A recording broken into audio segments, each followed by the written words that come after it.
I picked up the clarinet when I was 12, and about a year and a half later, in the conservatory where I studied in Tel Aviv, Jaffa, there was a New Orleans band. There was a guy that was passionate for jazz, and he conducted a big band once a week, and twice a week there was they call it the Dixieland Band, playing the music of New Orleans.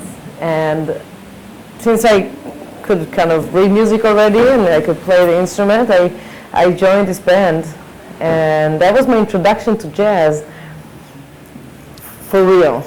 And I really didn't know how to improvise. I was reading the solos, luckily were written for me, or for the clarinet chair, and I fell in love with the feeling of music.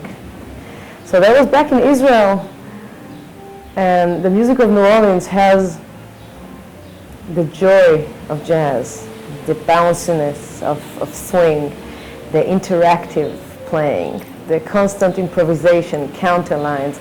So coming from before I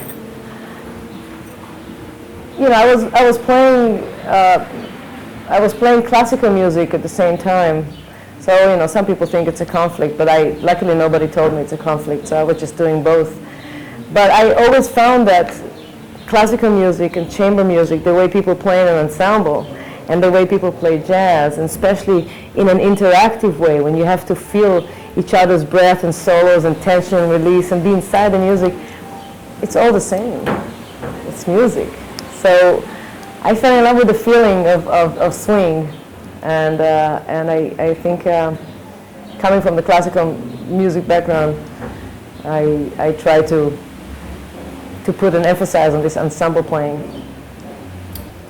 Well, the guy, this person in Israel, Avram Felder, a trumpet player that had the passion and actually created those the bands that play the music of New Orleans and play big band. He was very important for the three of us. I have two brothers who are musicians. Avishai Cohen plays the trumpet, and Yuval Cohen plays the soprano saxophone.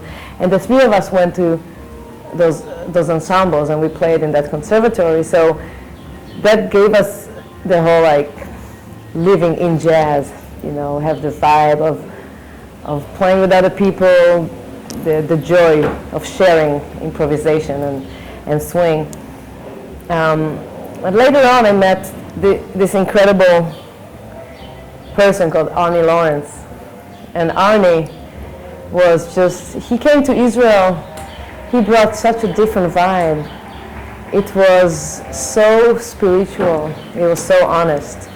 He was, it's almost it's kind of hard to describe. He was walking with a cane later on, but he was just, like a prophet, like walking around Israel, looking at souls of people and collecting them and just inviting everybody to come to Jerusalem to his weekly get-together and play music. Now, we never knew who we're going to meet when we go there, because sometimes there will be 10 saxophone players and a guitar, and that's it. It wasn't organized like, we got to have a band and bass, drums, and this is going to be burning. And it was just about creating, being in the moment and have conversations in the moment. And that was a very new approach for me, because I wasn't familiar with this kind of approach to music. So Arnie taught me to look for the beauty of music, for the beauty in interacting with other people. After those evenings when we were playing, and he would go outside and he would smoke a cigarette and he would say, that was deep conversation. And he would talk about the conversations we had in the music. And, it wasn't about the notes. It wasn't technical. It was always so deep and spiritual that it will forever, ever, forever be with me and inspire me to look for that in music and in people. And the people that everybody that, I found that later on after Arnie passed away, and people started to get together in a few encounters, and I thought that I had a special connection with Arnie. I thought that my story is unique. I was happy and almost disappointed to see that everybody has the same story. Everybody has a special connection with, had a special connection with Arnie. Arnie touched every soul he met in the right way. He managed to press those buttons that made you kind of go, So he really, he had this talent, and we all love him for that. Yeah, it was very special. We were like a devotees. We would get, Yuval and Avishai and I on Wednesday evening. We would drive to Jerusalem from Tel Aviv and go to play in Arnie's Harif band. Harif means spicy, hot. So we would go play in Arnie's band, and no matter what time after, we would eat some traditional food and come back home in the middle of the night. Now you of course.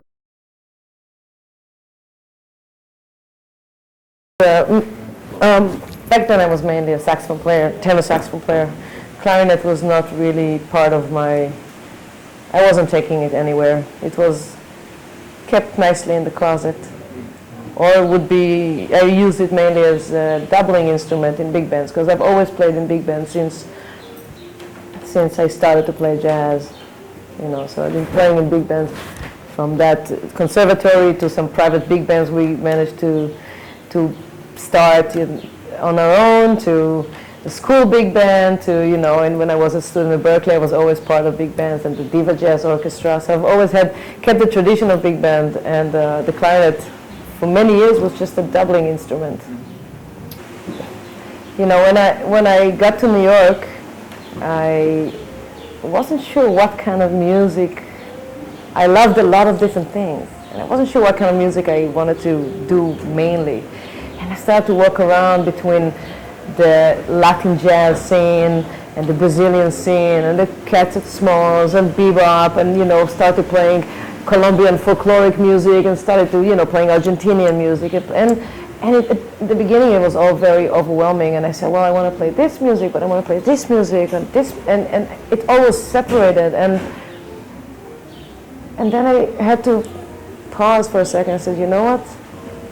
Music is music, and it's, as a musician, I want to be able to learn the tradition, learn exactly how it feels and understand it and feel it, and then take it and just be myself, find how to be myself. It's like when you meet a new person, and in the beginning you're kind of careful a little bit, and you're worried about what they think maybe, and you're being polite, and you know what society expects, so you don't push the boundaries, and then you realize, oh, they're actually, they're pretty loose, so you can find yourself, throwing some jokes, and so it's the same with music. You find, I think I try to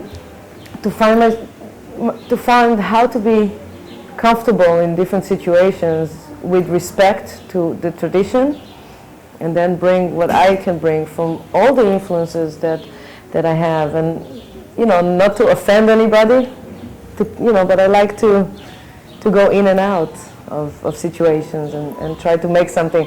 So in the music that I choose to play, it's the same. And the people that do those kind of things, like Paquito was a great inspiration for me, because Paquito's in his show, he can do a whole half part of the concert, completely classical pieces, and then go and play some Cuban music and Brazilian music and bebop, and it all sounds like one thing because it's him, because he makes it all sound like music, so people don't go, oh, it's too weird.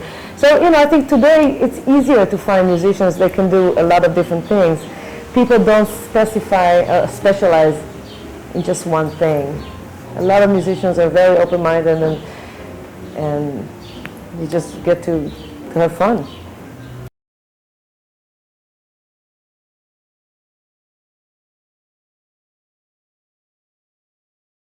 Hi, I am Anat Cohen. Please stick around for some more interviews on JazzTimes.com.